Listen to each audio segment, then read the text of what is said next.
Friend. मैं आज आप सबके सामने एक टॉपिक लेकर आया हूं जो एग्जाम के व्यू से सबसे इंपॉर्टेंट होने वाला है। जो आपको स्क्रीन पर दिख रहा होगा, उप सहसंयोजक यौगिकों के नामकरण की आईयूपीएसी नामकरण कैसे हम करते हैं।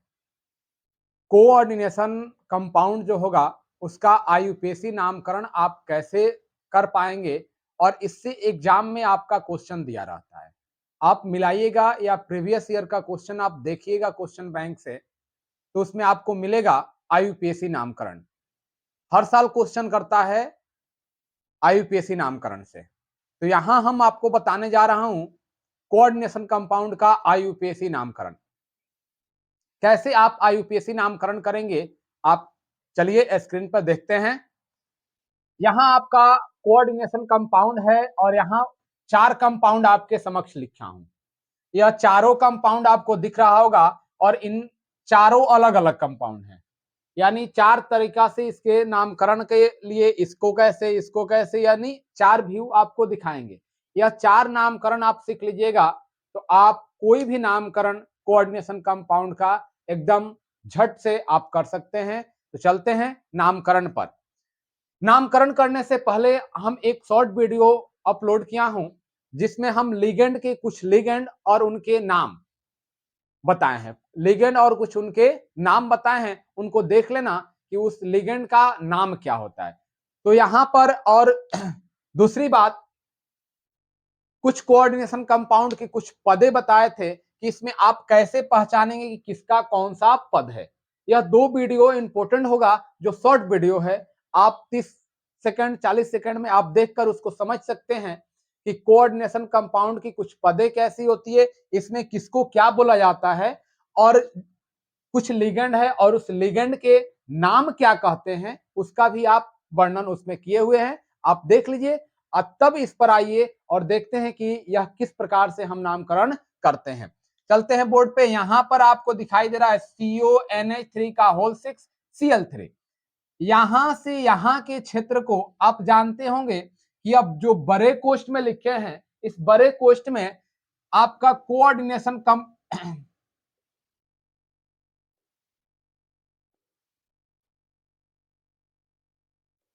कोऑर्डिनेशन इंटाइटी होता है। यहाँ का क्षेत्र जो टोटल होता है, कोऑर्डिनेशन क्या होता है, इंटाइटी का रूप देता है।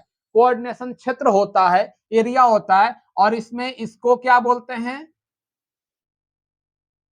केंद्रीय परमाणु यान। ठीक है। इसके बाद आप इसको बोलते हैं लिगेंड। क्या बोलते हैं, लिगेंड। इसको उपसहसंयोजक संख्या। तो आप इस सब को एक शॉर्ट वीडियो में हम लिखे हैं, बताए हैं, उसमें आप उससे जाकर आप देख सकते हैं कि किसको क्या बोला जाता है। नामकरण के लिए सबसे पहले बड़े कोष्ठ में ही देखा जाता है। नामकरण के लिए जो आपके सामने यह दिखाई दे रहा है, इसमें सबसे पहला काम करना है। तो रूल जो होगा आपका, प्रथम रूल कि पहले उप सहसंयोजन संख्या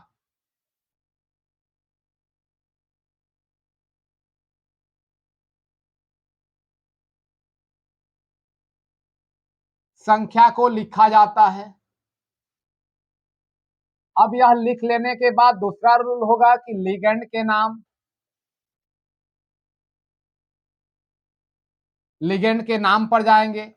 तीसरा रूल होगा कि अब इस बड़े कोष्ठ में जो आपके केंद्रीय परमाणु होंगे,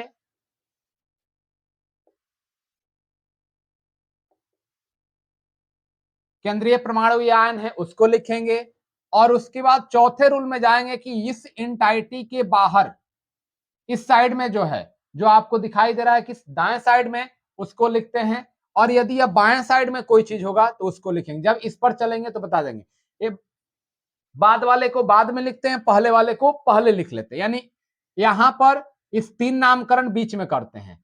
यदि इंटाइटी के पहले कोई धातु आ रहा है तो उसको पहले लिख लेंगे, इंटाइटी के बाद कोई आ रहा है तो उसको बाद में लिख देंगे। ठीक है।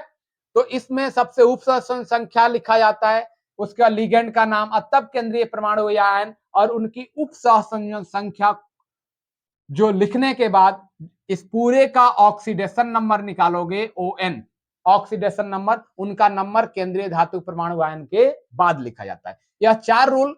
अब देखिए इसमें सबसे पहले मुझे क्या लिखना है, उपसहसंयोजक संख्या को लिखा जाता है। उपसहसंयोजक संख्या कितना है, 6।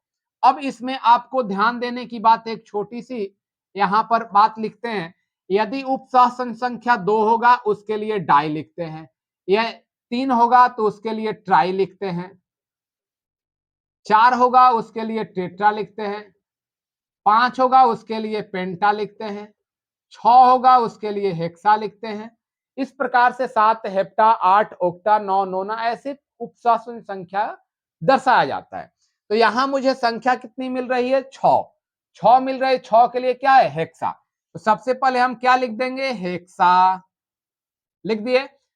संख्या को लिखा जाता है, उसका लिगेंड के नाम NH3 को एमीन बोला जाता है। NH3 को क्या बोला जाता है, एमीन। तो हेक्सा एमीन। अब कहां आएंगे, केंद्रीय परमाणु आयन पर। कहां पर, केंद्रीय परमाणु आयन पर। केंद्रीय परमाणु क्या है, कोबाल्ट, CO को कोबाल्ट बोलते हैं, कोबाल्ट। अब क्या लिखा जाता है, ON।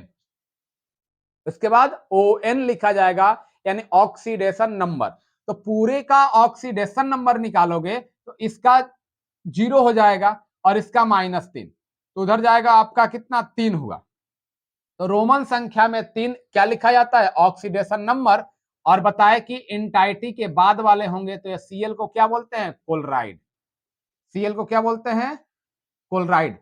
या Cl3 है, Cl4 है, Cl2 है, उससे कोई मतलब नहीं है। हम जानते हैं केवल कि Cl क्या है, क्लोराइड है। इस नंबर की चर्चा नहीं चलती है। यदि इंटाइटी के पहले भी कोई धातु होता है, तो यदि उसका नंबर दिया हो, धातु धातु कोई भी चीज हो, यदि नंबर 1 2 3 4 कुछ भी दिया हो, उस पर हम ध्यान नहीं देंगे, जो है उसको लिख देंगे। जैसे K4 आए, K2 है तो पोटेशियम, यानी नहीं कि डाई पोटेशियम, इस चीज पे नहीं होता। केवल रूल लागू किस पे होता है, इंटाइटी के अंदर जितने भी चीज होते हैं। आप समझ गए होंगे रूल कहां लागू होगा, केवल इंटाइटी के अंदर जो आपके कंपाउंड होंगे उसके अंदर आपका यह 4 रूल्स बताए हैं कि उपसहसंयोजक संख्या, लिगेंड, केंद्रीय परमाणु या आयन, ऑक्सीडेशन नंबर लिखते हैं। और ऑक्सीडेशन नंबर के बाद यदि 5वें स्टेप में यदि इंटाइटी के बाहर कोई चीज है तो उसको बाद में, यदि पहले है तो उसके पहले हम क्या करते हैं, नोट कर लेते हैं।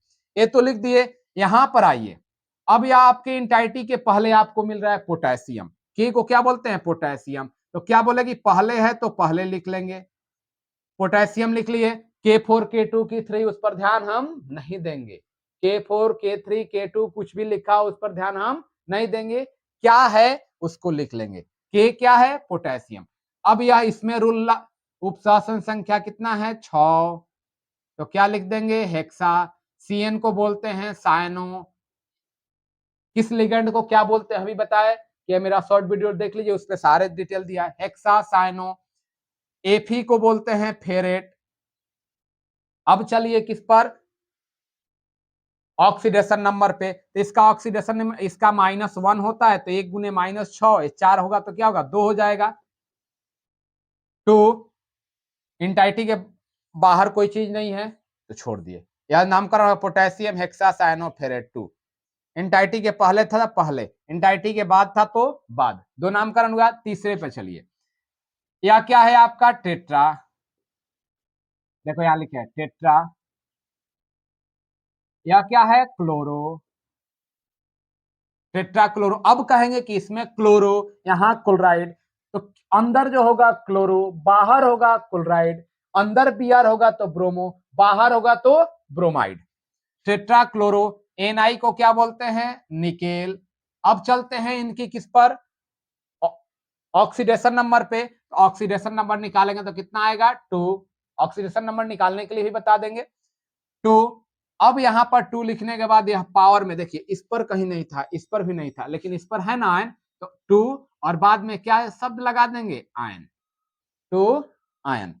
अब इस पर चलिए, इंटाइटी के पहले भी है, इंटाइटी के बाद भी है। तो इंटाइटी के पहले है तो पहले लिख लीजिए, क्या हो जाएगा, पोटेशियम। अभी बताए K2 K3 K4 पर ध्यान नहीं देना है। इसमें सबसे पहले इसका नाम टेट्रा क्या है, एमीन। उसके बाद केंद्रीय परमाणु आयन, तो क्या हो जाएगा कोबाल्ट, कोबाल्ट हो गया। अब देखते हैं कि ऑक्सीडेशन नंबर में इसका 2 होगा, इसका 4, 2 हो गया, इसका 0, यानी कितना आया 2। और बाद में इंटाइटी के बाद में है ना, देखिए बाद में था तो बाद में लगाए थे 2 क्लोराइड। इसके भी नंबर पे ध्यान नहीं होता है, इसके भी नंबर पे ध्यान नहीं होता है, केवल कहां देखते हैं एंटाइटी में। तो या आप 4 एग्जाम्पल 4 तरीके से है, एंटाइटी के बाहर भीतर एंटाइटी के अंदर सारे नामकरण या 4 नामकरण आप समझ लेंगे। तो चारों नामकरण को समझने के लिए यह रूल डाई ट्राई टेट्रा पेंटा हेक्सा याद रखिएगा। और मेरा वो जो शॉर्ट वीडियो है उसमें आप लिगेंड, कुछ लिगेंड है और उनके नाम है, उन पर ध्यान दीजिएगा, तो आप अच्छे तरीका से उप सहसंयोजक यौगिकों का आईयूपीएसी नामकरण कर पाएंगे। तो मुझे लगता है कि आपको समझ में आ गया होगा। ना समझ में आए वीडियो को बैक करके रोक कर धीरे धीरे आप देखकर एक बार 2 बार देखकर आप इसको समझ लेंगे, तो एग्जाम के व्यू से सबसे इंपॉर्टेंट होने वाला यह वीडियो है। और एग्जाम में यह हर साल क्वेश्चन किया है, तो करेगा ही। तो इस धन्यवाद।